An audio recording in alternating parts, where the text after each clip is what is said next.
সেই জন্য রবীন্দ্রনাথ ঠাকুর ঈশ্বরচন্দ্র বন্দ্যোপাধ্যায়ের নাম দিয়েছিলেন বিদ্যাসাগর। তাহলে প্রকৃত নাম কি? ঈশ্বরচন্দ্র কে দিয়েছিলেন? রবীন্দ্রনাথ ঠাকুর। আর উনি কি কি করেছিলেন? নারীদের জন্য, নারী শিক্ষার জন্য প্রচলন করেছিলেন না?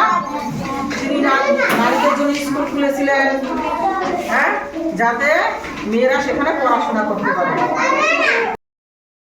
তোমার ডেঙ্গু জ্বরটা যে হয় সেটা কার আক্রমণে হয় বলো?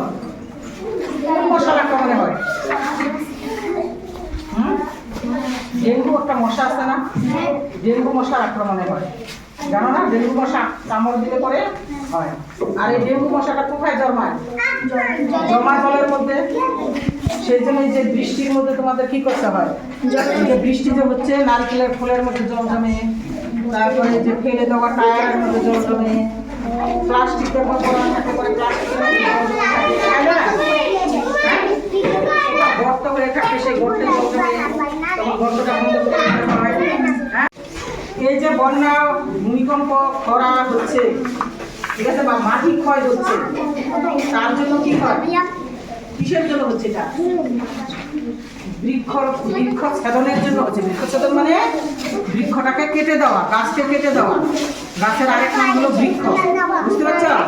যে বড় গাছটা যখন অনেক বড় হয় সেটাকে বলা হয় বৃক্ষ। তার শিকড় অনেক বড় হয়ে যায় না, সেটা মাটিটাকে আঁকড়ে ধরে রাখে। আর আমরা যদি গাছটাকে কেটে ফেলি তাহলে সেখানকার মাটি ক্ষয় হয়ে জলের সাথে ধুয়ে চলে যায়, বুঝতে পারলা? আর মাটির ক্ষয় রোধ করার জন্য বৃক্ষ লাগাইতে হয়। আর এই যে কিছুদিন আগে যে একটা গরম গেল, সেই গরমটা কিছুটা যাতে কম হয় তার জন্য গাছ লাগাইতে হয়। নিয়ম হচ্ছে একটা গাছ একটা প্রাণ, মানে একটা গাছ একটা মানুষের জীবনকে রক্ষা করতে পারে, বুঝতে পারছো? সেই জন্য একটা গাছ একটা প্রাণ বলা হয়। একটা গাছ যদি কেটে দাও, একটা গাছ লাগাই দাও। এটা বাড়িতে মা বাবা কাকা জেঠি যেটা যারা থাকে তাদেরকে তোমাদের বলতে হবে। আর তোমাদেরও কি করতে হবে? স্কুলে যে এত বড় মাঠ আছে, যাদের বাড়িতে গাছ আছে, বা আমি এনে দিলাম, বৃক্ষ লাগাইতে হবে, গাছ লাগাইতে হবে, যত্ন করতে হবে, বুঝতে পারছো?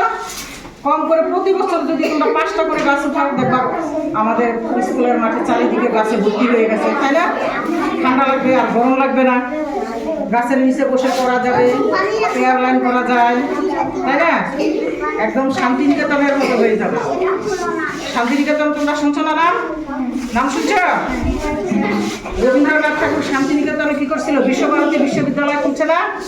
সেখানে দেখবা যদি কোনো সময় বড় হয়ে ওই কলেজে তোমরা চান্স পাও, পড়ো, দেখবা গাছ আর গাছ, সে গাছের নিচে বসে পড়াশোনা করে। আমাদের শান্তিনিকেতনে পড়া আছে না? তোমাদের তো কোনটা পড়ে আছে না বড় হয়ে? হ্যাঁ, সেই জন্য গাছ লাগাইতে হবে। তাহলে তোমরা এখন থেকে কি করবা? যার বাড়িতে অতিরিক্ত গাছ আছে, যে গাছটা লাগবে না সেটা স্কুলে রোপণ করে দিবা, আর চারিদিক থেকে ঘেরা দিয়ে দিবা। যদি প্লাস্টিক লাগে বা তার লাগে আমাকে বলবা, আমি এনে দিব, বুঝতে পারছো?